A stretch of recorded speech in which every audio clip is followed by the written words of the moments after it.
So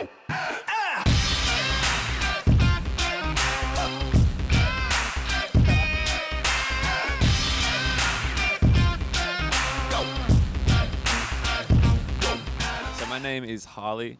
I come from Sydney, Australia, and I write music as Flume. Well, I started making music when I would have been about 9 years old or something, just mucking around, and it kind of just progressed from there. I've always did it as a hobby. After school, I'd come home and just muck around writing beats, and I don't know, I just did it for quite some time, and eventually I was able to make it a job around when I was 19. It was kind of finished school, and I was always doing music and stuff, but it was around then when I realized I was like, okay, either I can just keep working crappy part-time jobs, like as a waiter or at news agency. I worked at a news agency for a year, or I can really put my head down and start making something of this. So I did that, and about 6 months later, because I'd had all this past experience, I got picked up by a label, and it all started happening from there. Kind of snowballed. Well, before I signed with the label, it was different because I would just write any genre. One day I'd write indie new disco track. The next day I'd write a pop song.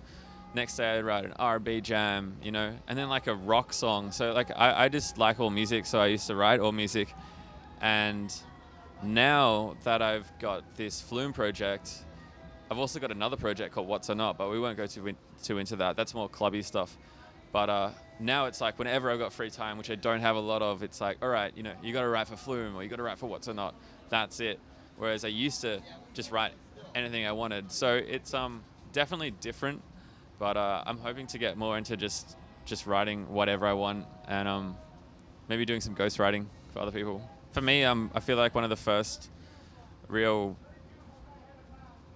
careers born from social media, in the sense that I don't think I would be here today or have anywhere near the success I have had if it wasn't for me being able to put my music out via these channels, via Facebook, via SoundCloud, Twitter, bloggers. It's just that's kind of how it really worked for me. It was all underground hype stuff, and I don't know. We've Well, it's obviously a lot smaller in Australia. There's 23 million there. What is it, like 360 mil or something in America? It's enormous. So it's for me, it's just super exciting because I feel like this tour, I've really tapped into the US, basically. It's like things seem to be happening in a big way. And that's exciting because back at home, that has happened, and it's really, blown up, and it's been a crazy ride. But now I get to do it all again, because it's kind of, now it's moved on and it's in the US and people are hyped about it, and it's it's just really cool to see, and there's so much to do now, so many people to play to. When I'm playing like America and versus Europe, I like to play more hip hop in the US, like more tracks that the thing is, I don't actually have a whole lot of music, but I do gear it way more towards the hip hop side of things in the US, because that shit just goes off here. And when I'm in Europe, I play a little more dancey, more future beatsy. So yeah. Well, What's or Not is a collaboration between me and my friend Chris, and we actually started that before Flume. He came over. I actually went to a club, saw him play. I didn't know who he was. I was like blown away. I hit him up on MySpace the next day. Remember MySpace?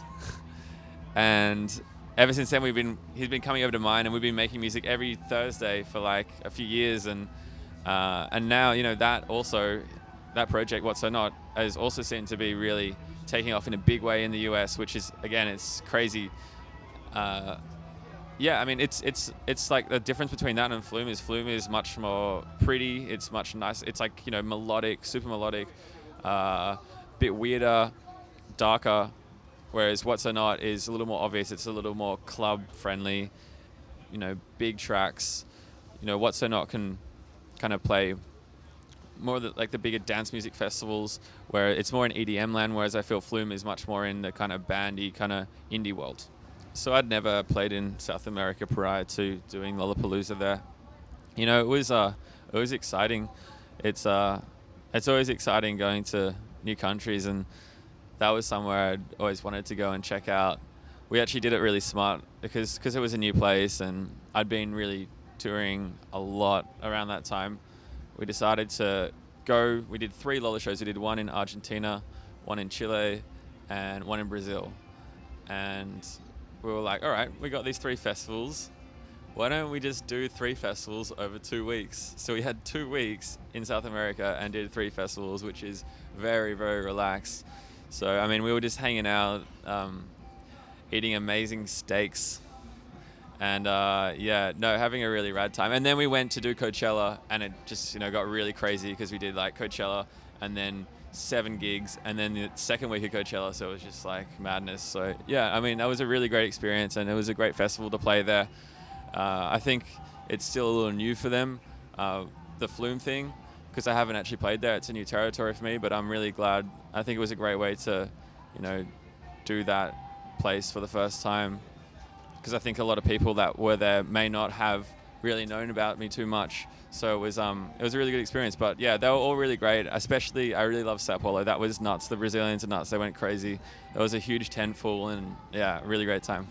Well, there's not really that many new territories left now. It's like we've done, a lot of the major places, but I don't really change it up too much. I like to really play whatever, the freshest, the newest stuff that I've been working on, to all my audiences. Right now, we're doing a tour. We've done 3 weeks in the US. We've got another week left. Going to do the West Coast. And then we do 2 weeks in Europe. And then I hang out a little bit, do some writing, and then head back home. But yeah, it's going to be a new record eventually. It's underway as Flume. I've started it. It's sounding really cool. I'm really excited about it. No release date yet. I'm not going to put a date down, so I can just do my thing. I kind of want to just do it when it's ready. I don't want to rush this. I feel like I've got enough momentum now, and I can, do a remix here and there, and keep the momentum going without releasing a huge body of work. And I want to make sure it is like the best it can be. So yeah, that's underway, and it's sounding great so far. And with What's So Not, we have an EP. It's going to be like 5 tracks, so it's a pretty big EP, and it's pretty much all done. We're just doing some vocals, getting some vocals done. And again, really, really excited about that because we've been working on that one for a little while now. And the way things have been going with What's So Not over in the States as well, it's kind of just, I'm just can't wait to get it out. So that's going to be out soon. Hey there, this is Flume, and you're watching GRAMMY Pro.